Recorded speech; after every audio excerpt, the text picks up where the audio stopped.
నిన్న జరిగిన జమ్మూ కాశ్మీర్లో ఉగ్రదాడి ఏదైతే ఉన్నదో ఆ ఉగ్రదాడి హిందువులను గుర్తించి మరి ఎవరైతే హిందువులైనారో వాళ్ళని దారుణంగా చంపిన పరిస్థితి మనం చూడటం జరిగింది.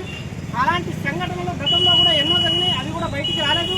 ఈ రోజు మనకు కళ్ళకు కనపడేలా ఈ విధంగా వచ్చిన ఈ యొక్క ఉగ్రదాడి ఏదైతే ఉన్నదో ఈ ఉగ్రదాడిని నిరసిస్తూ బియ్యంమంజల్ గ్రామంలో తెరవల్లి మండలం బియ్యంమంజల్ గ్రామంలో ఖమ్మం జిల్లాలో ఈ యొక్క నిరసన కార్యక్రమంలో హిందూ సంఘాల కార్యకర్తలు ఇలా బియ్యంమంజల్ గ్రామ హిందూ ప్రజలందరూ కలిసి ఈ నిరసన కార్యక్రమాన్ని తెలియజేయడం జరుగుతున్నది.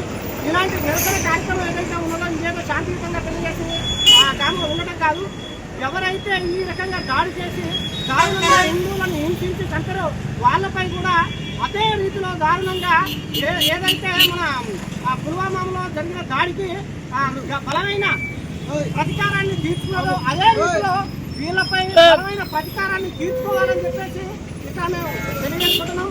అలాగే హిందువులందరూ సంఘటితంగా ఉండాల్సిన సమయం ఆసన్నమైందని ప్రతి ఒక్కరూ తెలియజేసుకొని అందరూ